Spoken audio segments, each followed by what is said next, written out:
Iyalaje ṣé wà ńbẹ̀ ẹ kálẹ́ àbí ẹ káàárọ̀ ẹ káàsán ẹ kálẹ́ jàre. Ìrọ̀lẹ́ làwọn ṣì wà lọ́dọ̀ wa. Mo kàn wà lórí Facebook, àwọn èèyàn sẹ́ǹdì kìíní sí mi pé wọ́n dárúkọ mi. Kí ló dé? Ẹ mo wá gbọ́ tó sọ̀rọ̀ Kolawole whatever. Wípé tẹ bá ní connection kankan pẹ̀lú ẹ tètè block ẹ o. Connection àbí Kolawole ló bà page ẹ jẹ́. Àwọn èèyàn ti pè ní most táwọn èèyàn fi take page ẹ is tí wọ́n fi take it serious. Some people are really complaining. Èmi kan sọ pé mo máa ṣètò, mo máa hands up. Because báwo ni Kolawole ṣe máa sọ pé òun fàájà nation? Kò sí lórí ìkànnì yìí kí wọ́n mọ orí èèyàn tí Kolawole jẹ́ yìí. Kolawole tó jẹ́ pé ìgárá ọlọ́ṣà kìtì ni. Confirm tó lè fẹ́ máa rẹ̀ sọ. Ìyá mi ṣe mọ̀ wípé ẹlòmíì máa ní past tí ó dẹ̀ ní fẹ́ jẹ́ kí wọ́n máa fi past yẹn wò ó ṣóyè yín. Even with his past lẹ́yìn ìgbà yẹn mo ṣe show fún more than 5 times. Bọ̀bọ̀ yẹn tún wá lọ sí ó gbọ́ bí Àgbàlá Gabriel lọ sí Kòròdú pé wọ́n ń ṣètọ́jú. Bẹ́ẹ̀ni. Lọ́dọ̀ àwọn bàbá Gbọdọ̀ mà kí lorúkọ ẹni tọ́jọ́ wà níbẹ̀ yẹn Gógódógbó àbí kí ni bàbá yẹn jẹ́. Parí olódó. God bless you. Wọ́n mọ̀ rí ó kọ̀ fàájà lọ síbẹ̀. He now introduced himself as a pastor.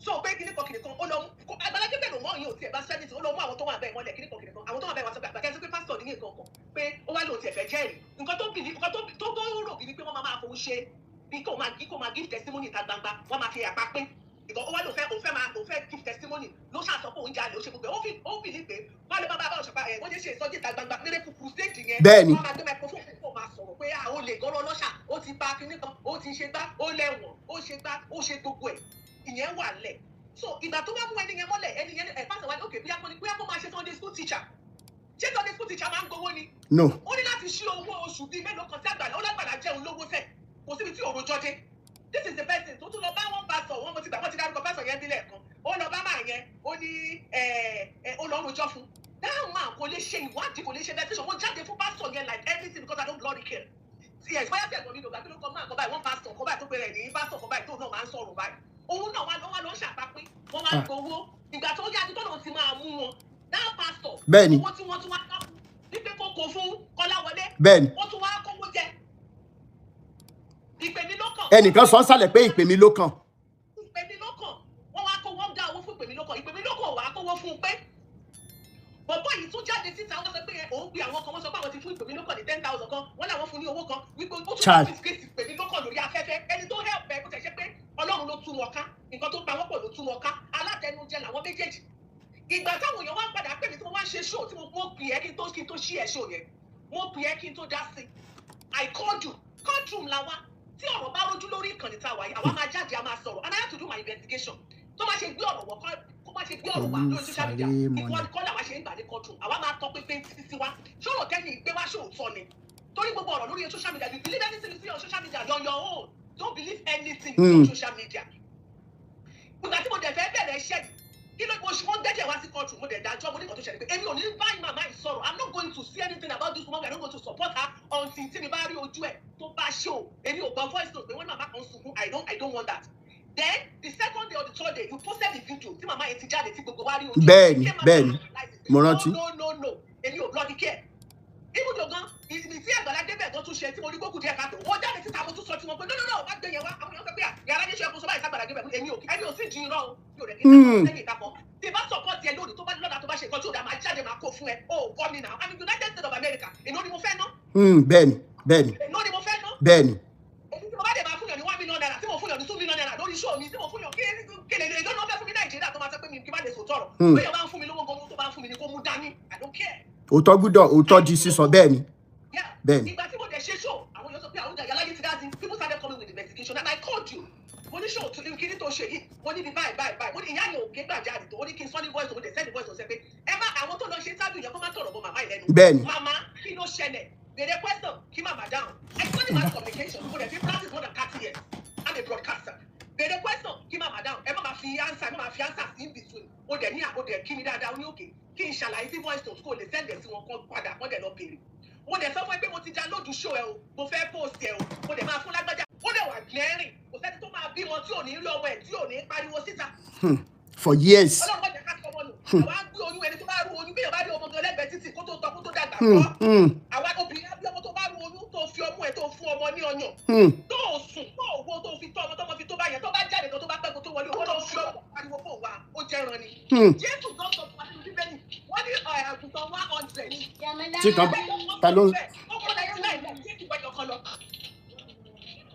bẹ́ẹ̀ ni o. So which means that we have to do for this lady. So I'm in support pé káwa and I don't care pé ẹnìkan jẹ́ pastor I'm a Christian that doesn't mean èmi ò kí ṣàbòsí. Pastor ẹgbẹ́ ọmọ jáde ní tọ́mọ bá wà. Tí ọmọ bá há sí nìkan ẹ̀jẹ̀ káwọn ibi tó wà náà ó yẹ kó explain for we don't even need this explanation on social media. Let him go to Yayabo Iyayemisi. Exactly kó lè explain fáwọn family kọ́dẹ̀ bá ọmọ wọn sọ̀rọ̀. Ó ṣe wá jẹ́ pé nígbà tí ìwọ pè Iyayemisi wípé ọmọ yín sọ pé òkú àbá ti jẹ́ kọ́mọ ọ̀rọ̀ òkú àbá ti jẹ́ kí n rọ́mọ mọ́ kíní kan nìkan for life mi ò ní jẹ́ kí mi nípa ọmọ ó ṣe wá jẹ́ láti ìgbà yìí náà àwọn ìyá yóò ti dúró ọmọ kí ló ń ṣẹlẹ̀. ó fún ìyá yẹn ní ìjọ mẹ́ta péré ó ní pé ìyá ló wá fi báìbù bá Olu Alo sọ̀rọ̀ wípé ṣe bí pásítọ̀ ni ẹ́ àwọn ló yẹ káwọn àwọn ìwọ ló yẹ kó tún máa fi báìbù fi wàásù fáwọn èèyàn kì í ṣe àwọn táwọn jẹ́ ìyá Ìyábọ̀ ló yẹ kí àwọn máa sọ nǹkan báyìí fún ẹ. Kò jọ inú ẹkún kò jọ inú ìbànújẹ́ fi sọ ni wọ́n fi sọ̀rọ̀ yẹn. Bèrè pẹ́sàn lọ́wọ́ ẹ̀ láti títí dì sí láti 5 years ago yẹn kò tí ì rí bèrè lọ́wọ́ ẹ̀ pé kí ló fàjà láàrin ìwà àtọmọ ẹ̀ ọkọ ẹ̀. Kò dá wọn lóhùn sẹ́. So we need to know a lot of information wà lóòótọ́ bí nǹkan tẹ́ni tó sọ̀rọ̀ tán yẹn a lot of èmi fẹ́ sọ pé mo máa jáde lórí show mi mo máa sọ pé mi ò ṣe mọ́ mo fẹ́ hands off nínú kéèsì yẹn. People are coming we have Yoruba community in France they have been talking to us we have people we have the Obas over there. Ibo ló wà ẹ fún wa lórúkọ ẹ fún wa ní date of birth yẹ àwọn èèyàn ready láti gba sínú data ẹ gbé sínú ẹ fún wa ní date of birth yẹn sí orúkọ wọn gan ló wà nínú passport yẹn wọ́n máa wá country tó bá wà jáde náà.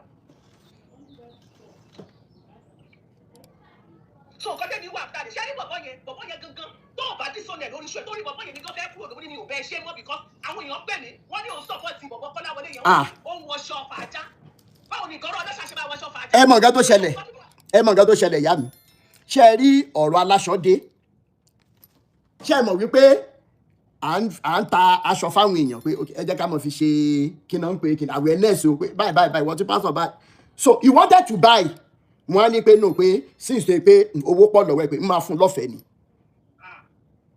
but ṣé rí gbogbo nǹkan tẹ́yìn wá sọ pẹ̀lú gbogbo àwọn nǹkan tí ẹ tún gbọ́ nǹkan tẹ́nìkan sọ lórí WhatsApp call nsìn pé wọ́n mọ̀ dáadáa ẹ dẹ̀ mọ̀ pé mi ò mọ̀ the only thing tó sọ fún mi ni mo sọ lẹ́ni. ẹ wá mọ̀ nǹkan tó ṣẹlẹ̀ ni wípé ibùdó Olu Alo ìgbà tó dé nígbà tí ó ṣègbọn ọlọ́ṣà tó lọ sọ fún ṣọ́ọ̀ṣì Olu Alo wípé òun jí nǹkan òun sùn lọ sórí ọ̀tà àṣírí òun wá tú bla bla bla ìyẹn wá sọ wípé ọmọ ẹ̀ kékeré tó gbé dání ẹ̀wọ́n lọ́mọ yẹn ti ń jalè òun náà ti ń fẹ́ wọ́n Olu Alo wá gba ọmọ yẹn lọ́wọ́ ẹ̀ that was the first time mo ṣe ṣòfò Olu Alo pé Olu Alo ṣe dáadáa ó ṣe o ó wá gba ọmọ yẹn lọ́wọ́ Kolawole pé òun á máa bá àwọn ní school. ìyìn tó jẹ́ kọ́mọ yẹn di ọmọ tó wà lọ́dọ̀ Olu Alo ń gbà yẹn nìyẹn kò sọ yẹn mọ́rọ̀ fẹ́ mi. Olu Alo wá ra báìkì fún ọ̀kadà tuntun fún cháchá Olu Alo wá fẹ́ gbé ọ̀kadà yẹn fún wípé gba ọ̀kadà yìí kò fún ẹ wá ní òkè máa lágbájá rè máa deliver fún every week ó dẹ̀ ti sọ fún yẹn pé tó bá ti tó táìmù kan wá ṣí sílẹ̀ wá ní kó máa ṣe kí ni kó máa gbé lọ bó ṣe ná owó yẹn nínàkúnà tó bá gbogbo ẹ̀jẹ̀ nìyẹn Olu Alo wá bèèrè lọ́wọ́ ẹ̀ pé ọ̀kadà dà wọ́n ní ò deliver mọ́ ẹ bá gbọ́mọ ó bá pẹ́ ṣùgbọ́n ọmọ yẹn ó wà tọ́mọ yẹn wá rìn kiri gbogbo títì ọmọ yẹn lè máa wẹ̀ ọ̀sẹ̀ méjì ó dẹ̀ máa ń ṣe pé tó bá bọ́ sórí ṣóò báyìí èpè burúkú ó máa wá sọ mo blọọkì gbogbo ṣóò mi mo rí péjì mo blọọkì dànù ni ìgbà táwọn èèyàn dẹ̀ wá pè mí ibùdó àwọn bloggers àwọn tó jẹ́ speakers pè mí pé ṣọ́ra fún Rotimi Daniel o nítorí pé Rotimi Daniel òun àti bọ̀bọ̀ olè yẹn ní lára àwọn tó fà sí ẹ̀ ní o gbogbo àná ṣe máa bá ṣe rú ṣóò báyìí. èmi ìrànlọ́wọ́ ni o Iyalaje mo ní gbogbo evidence bí mo ṣe ran olórí burúkú yìí lọ́wọ́ o débi wípé ọmọ ẹ̀ kánimọ̀ Samuel wà nù lé lálẹ́ wọ́n á jẹ́rìí sí tí mò ń sọ ẹ̀ wọ́n ní gbogbo chat wa èmi àti bọ̀bọ́ yìí lọ́wọ́ pé school wo lẹ́rò pa lè mú nínú school mẹ́rin mo ní gbogbo receipt yẹn lọ́wọ́ tó ọkọ̀ fún ní school pé ẹ jẹ́ ká bá a tọmọ yìí.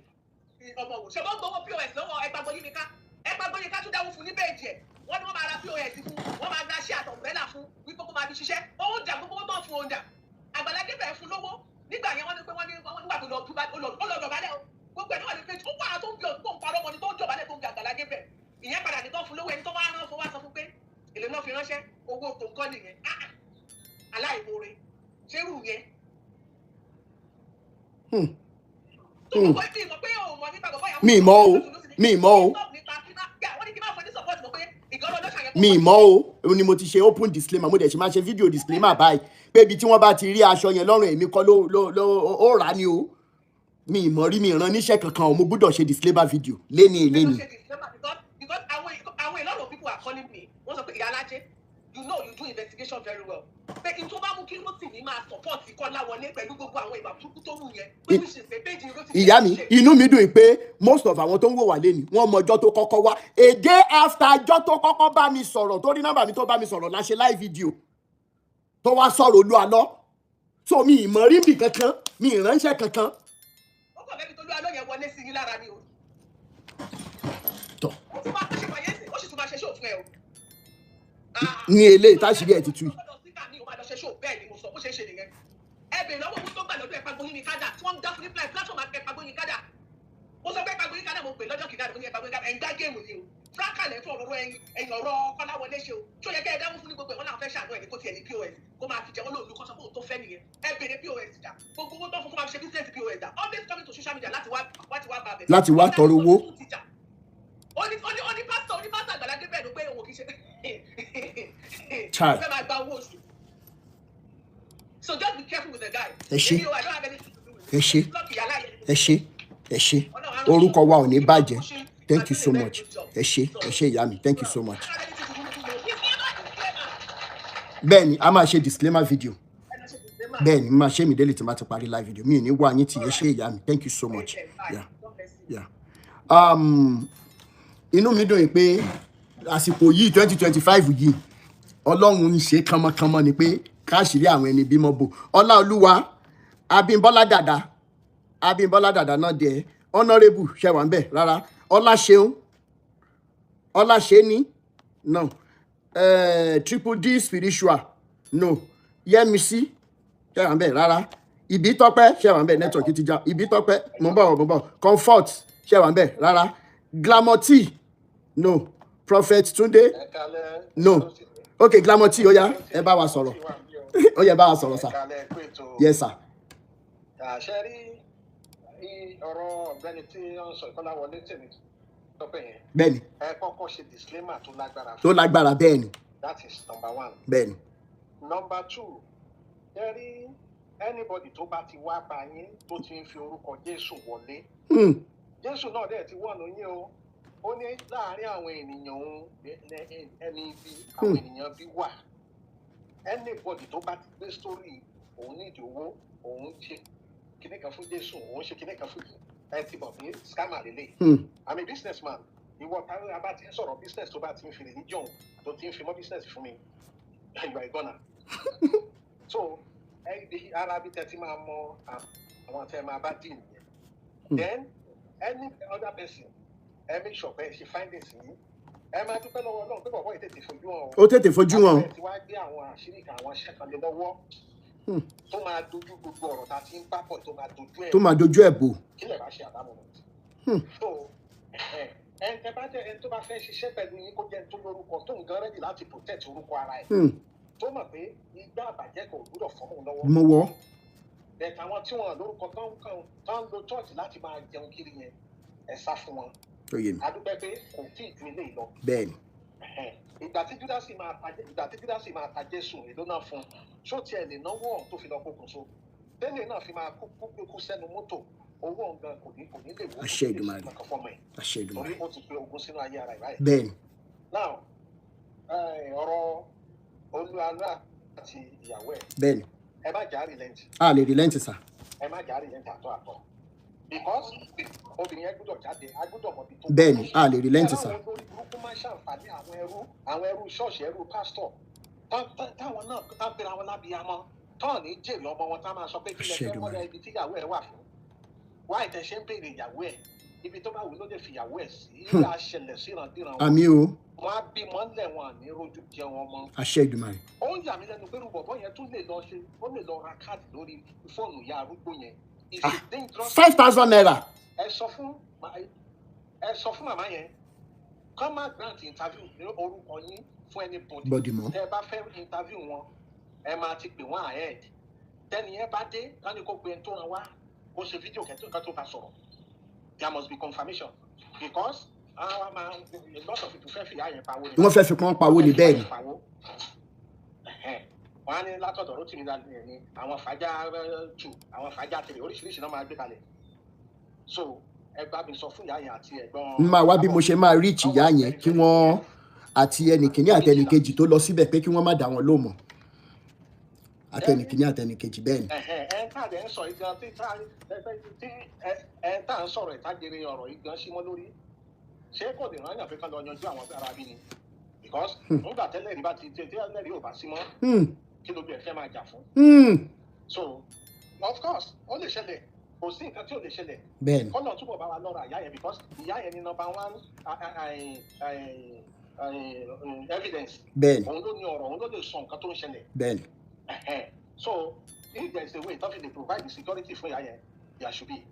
Màá bá àwọn tí mo mọ̀ sọ̀rọ̀ after the program wọ́n máa tọ́ wa bá a ṣe máa go about it ó ti di dandan báyìí. Exactly. Then ṣe rí oríṣiríṣi èèyàn ló máa wá tó fẹ́ bá yín ṣiṣẹ́ ẹ wà very very careful. bẹ́ẹ̀ni. Because àwọn ará bí máa rányàn wá sínú agbo fàjá láti lè gba information. wọ́n máa fòkú ọ̀rọ̀ gba àlàyé lẹ́nu èèyàn. láti lè mọ kí ni planning. Ẹni tí ò bá tí ì ní experience tí ò tí ì ready láti ṣiṣẹ́ voluntarily tó ń gan lè sọ nǹkan tójú ẹ̀ ti rí ní church tó ní testimony burúkú ní church because ẹni tó bá ṣe jẹ́ ajá pastor ó lè máa wò pé kí pastor má ṣe pé fún o. bẹ́ẹ̀ni orí tí abẹ ò kàn rí. bẹ́ẹ̀ni bẹ́ẹ̀ni. orí tó yẹ ká rà nìkó máa ń sọ pé orí tí abẹ ò kàn rí. nǹkan tó fi ń dẹ́rù bá ọ̀pọ̀lọpọ̀ wọn. bẹ́ẹ̀ni. àwọn ní ìpè tán pera wọn ní ẹni ìpè. Anointing kankan ò sínú ayé wọn anointing kan gbowó kan bóbìnrin sùn kan bá tọmọ lọmọ jẹ náà ní gbogbo wọn ní. ẹ ṣé bàbá mi thank you so much sir. pastor o. the next thing tó ń expect ní kí yẹn sọ pé àdáàdì o bó ṣe rí náà nìyẹn ó ti wọṣẹ́ nìyẹn. abẹ fẹ́ yẹ̀ wò. tó bá ti gbọ́. òun ni mo ṣe máa ń sọ pé obìnrin tó bá ti lóun lọ fún counseling kò sí nǹkan tí ò ní gbé wálé fọ́kọ ẹ̀. bílẹ̀ ẹ̀ ṣe máa dàrú ibi counseling náà ti máa délé lọ́wọ́ torí ibi counseling náà ti ń tú àṣírí ilé wọn ibi kan ti ń dáná wọnú ilé wọn nìyẹn. báwo lọmọ tí ò tóbi á ṣe lóun counsel ìyàwó tí mo gbé sílé ìwé mélòó náà kà experience mélòó náà ní ibo náà ti ṣiṣẹ́ èèyàn á jókòó á lóun ka bíbélì òun sùn lórí òkè òun gbàdúrà àwa máa control èmi níbi tí mo gbọ́dọ̀ ayé mi dé a máa sọ pé olúwa wí. tán bá ti sọ fúnbìnrin pé madam ẹ máa ní láti wá ṣe ìgbélé wọn fi ṣáìsì ọkọ ẹ wò ni. wípé bóyá ọkọ ẹ ẹnu ẹ tọrọ or not bẹ́ẹ̀ ni. tó bá o rèbètè sorry Margaret no Godfather ó yẹ sáré sọ̀rọ̀ Godfather. ẹ kàlẹ́. To start with, anybody will work like that t-shirt because very soon we'll be doing mass production of it out. Conductor award, and that award it doesn't mean that they are part of our liberation. So the fact that idiots here, oh wash up like that, oh be so. A kàn máa ní láti ṣe disclaimer video ni bẹ́ẹ̀ ni. Yes, no matter. And another thing, your customer, whether it's Bible or whatever, like Bible is a pastor, and the way I'm saying it, we don't need such people in this liberation. I want to say, blogger, we are just here to repair what rubbish you pastors, only or whatever you call yourself have done. I want one day to make that so whoever, to answer on the back of our, we know ourselves. The real true liberation group, we know ourselves. Even out of the liberation group, no, actually, I want to just by the way. Mama, just solo, don't you courtroom, whatever. I've watched some of your program. You're not doing it like you are doing it like you go the movement. At the end of the day, we are not bothered. What we are saying is, as if I should do not go but you must sit down. But why every time you go to control, that go to control, whatever job I share them. Go to me that your foundation will touch you. And at the end of the day, it's so sad. But I'm not of what you talk, I will become much dada, on show you.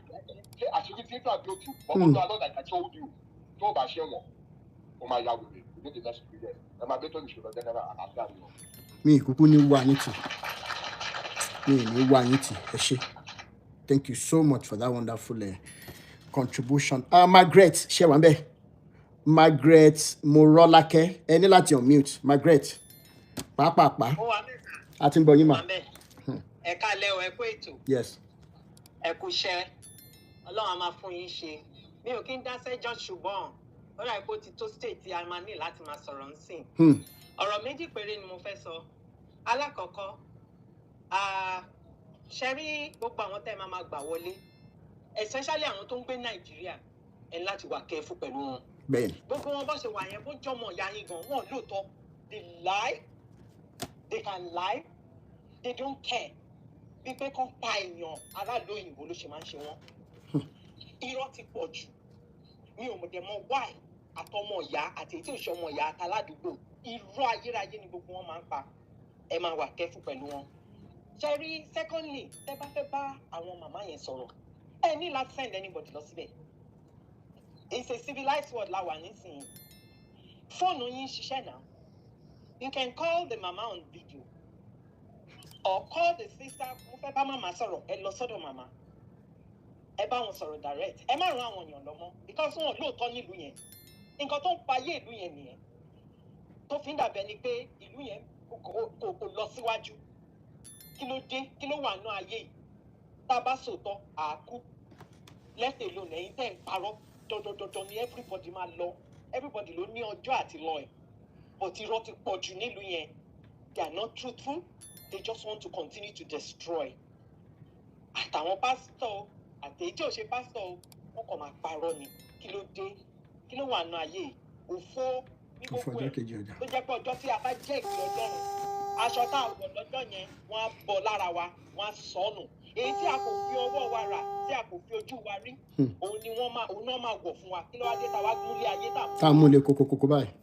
ó ti pọ̀ jù my brother Ọlọ́run á fún ẹ ṣé ìyá mi ẹ kàn wá kẹ́fù pẹ̀lú àwọn ọ̀nà. ẹ ṣé thank you so much ma mo really appreciate you. ẹ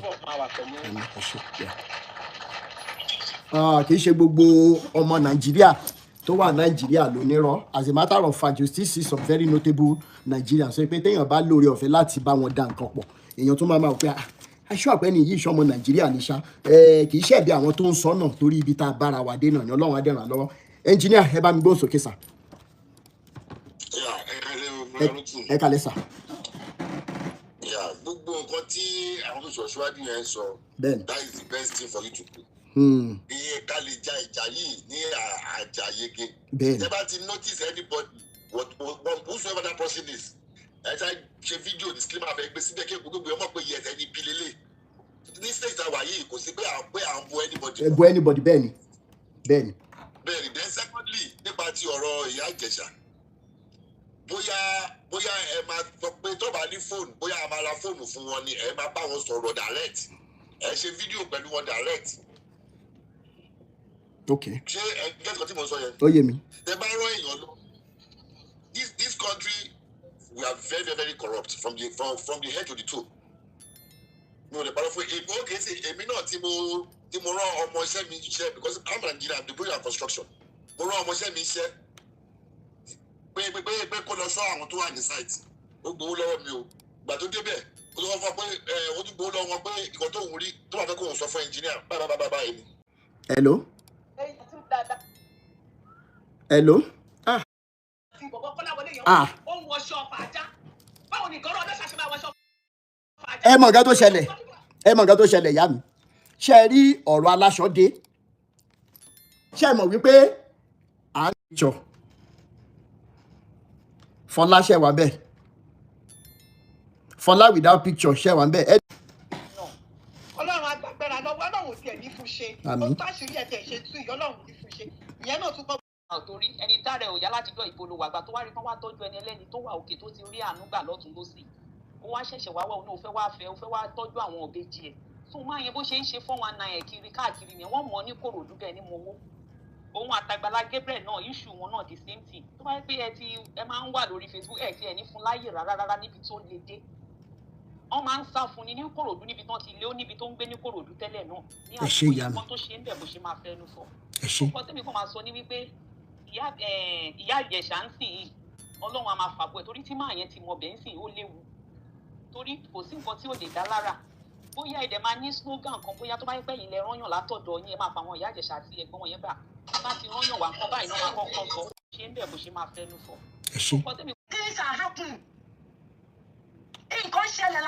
nǹkan ṣẹlẹ̀ lábẹ́ ọ̀run tẹ máa sọ pé wọ́n fẹ́ bàyàn lórúkọ jẹ́ ni mo ní kí n jáde ká ní social media ti wà ń gbà yẹn kí n sọ lójú èèyàn kan kó gbé síta ẹni wọn ló gbowó ó lọ ra mọ́ ló ra ọ̀kadà lòkù fún.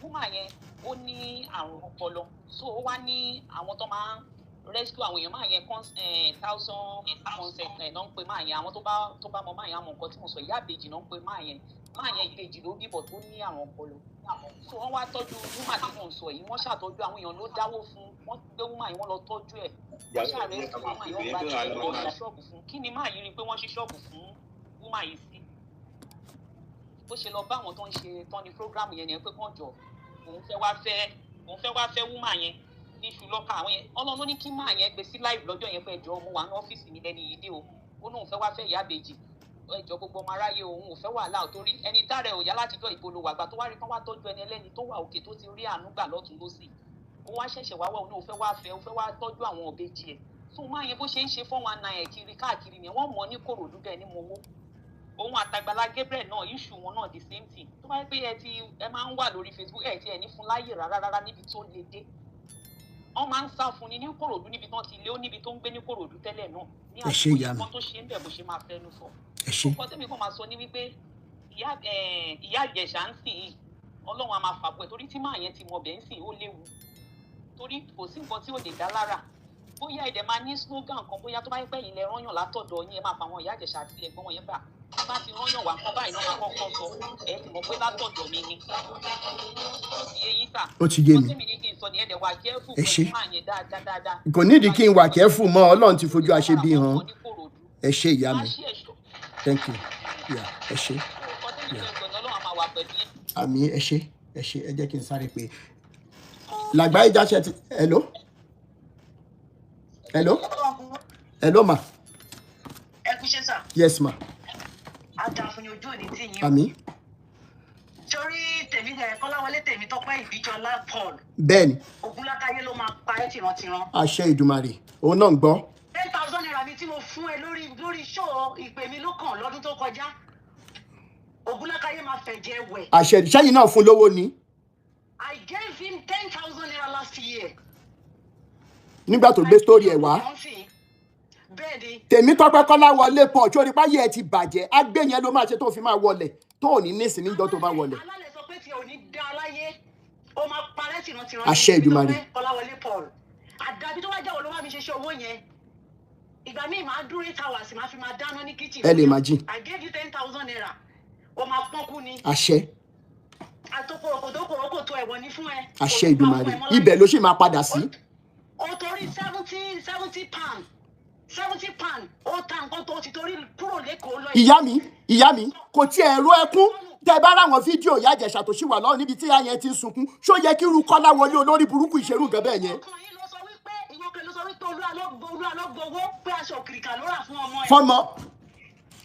ìwọ kan yìí ló sọ wípé Olú Alo gbowó ó lọ ra mọ́ ló ra ọ̀kadà lòkù fún ẹ. ìwọ kan yìí ló sọ wípé Démọ́lá Àgbàlá Gabriel because mo jù ní kí ṣe bẹ́ẹ̀ Démọ́lá Àgbàlá Gabriel wípé ó ń nà ẹ́ láti Èkó débàdàn. bẹ́ẹ̀ni àtòun àti bẹ́ẹ̀ni ìyàwó àti parí olódó ìyàwó parí olódó. bẹ́ẹ̀ni kò tún dá fún ẹ mọ́ láyé. àṣẹ Ìdùmarè. àdàbí tí o bá ṣe ìdí òbóbìnrin ló ti jáde kò tún ká fún ẹ mọ́ láyé. àṣẹ Ìdùmarè ó mọ̀ lé ní òní bá a níwọ̀ Kọ́láwọlé. wọ́n máa lé ní òní bá mọ́ ọ̀dàlẹ̀ balẹ̀ kú ẹ̀wọ̀n ni wàá kú sí orogodo ayé lù fún ẹjọ́ àṣẹ Ìdùmarè. orogodo ayé ti lù fún ẹjọ́ ó ti lù fún. ọlá 8 hours tí mo máa ń dúró dáná tí mo fún ẹ lára ogún ojú mi ní ọdún tó kọjá sọ pé ò ní ká mọ́. àṣẹ. tó bá tọrọ dáríjì ẹ̀ṣẹ̀ nìkan lọ́wọ́ Rótìmí ọmọ Ifá tó bá tọrọ dáríjì ẹ̀ṣẹ̀ lọ́wọ́ ẹ̀ kò tún ní ká fún ẹ mọ́ láyé. àṣẹ Ìdùmarè. omi tó bá ti ṣàn láàárọ̀ tọ̀tọ̀ sọ kì í ba èyí tó bá ti ṣàn lọ́sàn-án kò kì í bá tààrọ̀ ó ayé ò tún bára mọ́ láyé. àṣẹ Ìdùmarè. ẹ ṣe. ó ṣe máa jẹ́ nìyẹn. ó ti rí bẹ́ẹ̀ àṣẹ ti kí bù. ló ṣe ní ẹ̀yìn aláyé bàjẹ́ yìí over 20 years ni pásítọ̀ kan ti sọ pé bí orí mi ṣe ní mo òpó mi ṣe máa rí mo pretend bí pé mi gbọ́ ó tún sọ lẹ́ẹ̀kejì again. ẹ lè máa jìn. wọ́n lè fẹ́ baṣẹ́ ìránṣẹ́ ẹ̀jẹ̀ ni ẹ lè máa jìn. wọ́n ní mo fẹ́ baṣẹ́ ìránṣẹ́ ẹ̀jẹ̀ ni over 20 years mi ò dá nìkan lọ bẹ̀ èmi àti partner mi la lọ mo ṣẹ̀ ṣe mo jẹ́ni tó nírun kan tí wọ́n dí dáadáa tó dúdú ó ní ìgbà tó ṣì máa ń fi gílóòbù sẹ́nu ọ̀nà báyìí ó dìde ìdè ó ní because ìyàwó ẹ̀ ò nírun lórí. ó dárúkọ mi ó ní ṣe irun orí mi lórí àbí mo fi nǹkan sí mo ní rárá mo ní mi fi nǹkan sí mo ní ó ní bí irun orí mi ṣe rí nínú ìsàlẹ̀ mi ṣe máa rí o mo keep quiet keep calm mo ṣe bí pé mi ìgbọ́rọ̀ tó repeat ẹ̀ again mo fi Olódùmarè ṣẹlẹ̀. pásítọ̀ ló sọ orú nǹkan bẹ́ẹ̀ yẹn o. I'm telling you mo kọ́lẹ̀ tiẹ̀ sórí péjì idiot akéde ìsọnù yìí nígbà tó pé wọ́n ba pásítọ̀ kan jẹ́ mo ní ṣé tí n bá sọ́ngbà yẹn ṣe irú yín ò ní sọ pé mo fẹ́ mo ní wáyé tíyan bá ti fẹ́ pariwo ara ẹ̀ síta kó bọ́ nínú ìgbèkùn kẹ́yìn olórí burúkú wọ̀nyí máa sọ wípé wọ́n fẹ́ bàyàn lórúkọ jẹ́ ni meanwhile things are happening. nǹkan ṣẹlẹ̀ lábẹ́ ọ̀run tẹ máa sọ pé wọ́n fẹ́ bàyàn lórúkọ jẹ́ ni mo ní kí n jáde ká ní social media ti wà ń gbà yẹn kí n sọ lójú èèyàn kan kó gbé síta ẹ ní wọ́n fẹ́ baṣẹ́ ìránṣẹ́ ẹ̀ jẹ́ ni ẹ jọ ṣe bí bàbá Olu Alo because díẹ̀ ló fi jù mí mo ti over 40 Olu Alo ti pé 15 years ẹ̀gbọ́n mi ni mi ò dẹ̀ pẹ̀ ẹ̀gbọ́n mi ní dádì bọ̀dá ni mò ń pè é ṣe bí Olu Alo gbé ìyá ìwà sórí social media tó sọ pé ìyá Olu Alo nìyẹn o tí ìyá yẹn ń gbọ̀n I'm very sure pé ìyá Yẹmisí Òbé ó sì ṣe present ju ìyá Olu Alo. Hello? Mo ń gbọ́ yín àgbọ́ yín. Ìyá Yẹmisí sì ṣe present ju ìyá Olu Alo I'm very sorry ma o ìyá yìí ẹ̀yìn ìyá wa. ṣe bí Olu Alo ní ẹ̀gbọ́n obìnrin. Bẹ́ẹ̀ni. ṣe bí ọkọ ẹ̀gbọ́n Olu Alo tó jóbìnrin ṣe bó ṣe ṣe ìyá ènìyàn kò ní dáa fún gbogbo yín tìrántìrán. Àṣẹ Ìdùmarè. alálẹ̀ ló máa pa yín dànù because mi ò sí ní TikTok mi ò ráyè sọ̀rọ̀ láti ọjọ́ yìí ó ń pè mí nínú mi ì mọ bí mo ṣe máa sọ̀rọ̀ ẹ jọ̀ọ́ ṣe bí Olu Alo ní àwọn àbúrò obìnrin. Ok, ṣé ìyá tó yọjú sí gan ló fẹ́ fún lóúnjẹ èmi tí mo wà ń bíbá mi ò ìyá mi ti kú ọkọ mi ń tọ́jú ẹ̀gbọ́n mi nínú ọdún yìí over 600,000 ọkọ mi ló ti já owó tó ti já sọ́wọ́ ẹni tó mọ̀ fún mi tó kù fún mi níyà ara nǹkan mi àní ká lọ fún àǹtí pé ẹni tó kù fún wa níyà wọ́n tó kọ́ńtò tó tọkọ̀ ẹni tó láìdí bí ẹni tó fẹ́ bẹ́ẹ̀ni kò ní yẹ gbogbo yín àmín. ṣé Èsìkáyà kì í gbéyàwó ẹ̀ káàkiri ni. Ó sú mi o àwọn bàbá Adébóyè àǹkó ṣé wọn kì í gbéyàwó wọn káàkiri ni. ṣé èyí tó gbéra ní ìdó Olúlàdé pásọ Olúlàdé kò sí ìpètò lè ṣe tó máa mú mi o àdàbí tó bá jẹ́ pé orí igi ló ti jábọ́ nìkan àdàbí tó bá sun inú obìnrin fóṣù mẹ́sàn-án ìwọ tó ń ṣe pé ṣé òkè gbéyàwó tiẹ̀ kiri to harm two people ògùn ló máa pa àmín. ìtìrán Àṣẹ Ìdùmarè. ìyàwó ẹ̀ kan kú o tún fẹ́ mí ṣe bó front ìyàwó ẹ̀ káàkiri why can't you ask of Olu Alo pé where is your wife. Where is your wife? Where are the children? We are not asking for too much now. Why did you hide your wife? ṣe bí wọ́n sọ wípé olóṣì kan sọ pé òun nìkan ìtorí ẹ̀jẹ̀ dàbí orí dada olóòórùn òṣì dẹ́ ó ní òun lọ́lọ́run pé ọlọ́run ò pé ìyàwó òun ta ló wá bá hydro ta ló wá ń dùn section tóbìnrin nínú ìjọ ẹ̀ kò ní dá fún yín tìrọ̀tìrọ̀. Àmín. Àsìkò tí ìdí wọn máa tú síta nílẹ̀ àwọn ọmọ Nàìjíríà máa bọ́. Bẹ́ẹ̀ni ẹ ṣé ìyá mi. Bẹ́ẹ̀ni. Olu Alo gbé ìyàwó tiẹ̀ pamọ́ ṣòkun bàbá ẹ̀ wọ́n rí ìyàwó ẹ̀. Bẹ́ẹ̀ni. ó ní rédíò station wọ́n rí ìyàwó ẹ̀ ó ní hospital wọ́n rí ìyàwó ẹ̀ ó ní football team wọn ẹni tí ò lè fi dí ìkọ̀ korúkọ ara ẹ̀ ó lè ń gàjí wọ́n ṣe bísíǹsì káàkiri ẹ máa ní báṣìtì káàkiri ẹni tó jẹ́ university graduate kò ní ṣe wọ́n ti máa ṣerú lábẹ́ yìí tẹ̀lé fi bẹ́ẹ̀ rò korúkọ yìí kò ní dá fún. Àmín. Àṣẹ Ìdùmarè. university graduate tó ka wájú ìwé tó ka ẹ̀yìn ìwé tó ka àárín ìwé tó ka gbogbo ìwé àwọn tí wọ́n máa ṣerú lábẹ́ yìí tẹ̀lé fi dí ìkọ̀ korúkọ ara yẹn ẹ̀dẹ̀ Ọlọ́run pè yín ṣé bí Bàṣẹ́ Babalọ́lá ní kẹ̀kẹ́ kó tó kú ni agbọ́ nínú ìtọ́ ìgbé egbò àdá àjìnà wà lẹ́sẹ̀ Babalọ́lá kó tó ní gbogbo kí ló dé tí omi ìyè ògbó sàn kò ní dá fún yín. Àmín o. Àmín o. last year àìmẹ́rin gbà tí mo ṣì wà lábẹ́ ìgbèkùn àwọn pastors mo message pastor kan mo send message sí could you believe kan sì ní kò dáhùn not until tí mo ṣe pé that was the year before the last one daddy ẹ send number tó máa ń fi owó àwọn aláìní sí kò tó máa tọ̀ ló send ẹ̀ sí mi and I send money to it but mo send message tèmi sí kò open yẹn more than 3 months kò open yẹn kò ní dá fún gbogbo yín ká lọ jókòó jẹ. kò ní dá fún gbogbo yín tó bá ti rí ọba láti wọ́n máa rí olórí láàfin ni níbo lórí tó Olu Alo níbo ló wọlé sí Olu Alo tó dàbí wèrè those days who knows him pákó ẹ̀kẹ́ kò ṣe rí ṣe bó ṣẹ̀ṣẹ̀ rí ni even though I really pity that Yẹmisí gan tó fẹ́ rú ẹni bẹ́ẹ̀ torí mo ju Yẹmisí pẹ̀lú èjì ẹ̀ tí mo calculate bọ́ọ̀lù pẹ̀lú yẹn kí ló wà lára ẹgbẹ́ tí ìbá ṣe wọ́n blindfold ẹ̀ because kò ṣe rí nígbà yẹn kó jàjà jíjẹ jàjà kúkọ̀ Èkìtì kan lájíjọ́ wa kó sì ọkọ máa dáa fún ọ because ìlú mi àtẹ̀kìtì. mo ń bá Iyalaje mo ń bọ̀. ó ṣe yí ọ́fíìsì ẹ̀yìn èrè ìyá máa lo bájọ́ fún gbogbo èèyàn máa dá ìjọ káàkiri àwọn mú branches ọkọ̀ púpọ̀ dùn pé àwọn ìjọba ta ní gan tó ń pe táàsì dédé lérí ìyálà ìyá yín kọ́ búlọ́ọ̀kì yín dànù kọ́ búlọ́ọ̀kì yín dànù ẹnu máa ìṣòrí burúkú káàkiri ṣùgbọ́n ṣé tí gbogbo àwọn pásítọ̀ ti ṣe tí wọ́n di mọ́tò mélòó wọ́n gbúdọ̀ wà sorry ó ti rebete Lágbáyé já ó yẹ sáré sọ̀rọ̀. ẹ ṣe gan bàbá Rótìmí Daniel inú mi dùn lónìí gan pé mi ò tí ì ṣe fídíò tí mo fẹ́ jù fún Rótìmí Daniel inú mi dùn gan pé mi ti release fídíò tí mo fẹ́ ṣe fún yín because ní bí ó ti lọ bí ó ti tó 1 month mo sọ èdè voice note kan sí mo ní ẹ be careful sí ẹ mo ní ẹ ṣọ́ra. bẹ́ẹ̀ni mo rántí bẹ́ẹ̀ni mo rántí. wọ́n máa mú ṣe wọ́n máa mú kó torí mi ní àwọn fídíò ṣé ẹni fídíò mi tó ti ṣe fídíò fún ìyá àjẹsà níbi tó ti ń jẹun nílé tó ń jẹun ẹni fídíò yẹn lọ́wọ́. Fídíò bí tí ìyá ti ń jẹun ó dàgbọ́ wà lára àwọn fídíò tó sẹ́ndì sí mi. Tí ìyá àjẹsà ń jẹun lọ́wọ́ tó ń ṣe interview fún ṣẹ́ni. Bàbá I want you to do something true life ni mò ń sọ yìí. Ṣé rí ìjà yìí tẹ́ bá sọ pé kì í ṣe blogger ẹ máa hard blogger mọ̀ṣẹ́ tẹ̀ ń ṣe ẹ máa hard gbogbo nǹkan tó bá ń lọ lórí social media ẹ máa hard ẹ̀ mọ́. Because ibi tá a wà ẹ̀kọ́ ló yẹ ká wà ibi tá a wà ọ̀rọ̀ tẹ̀sán lónìí kọ́ ló yẹ ká wà.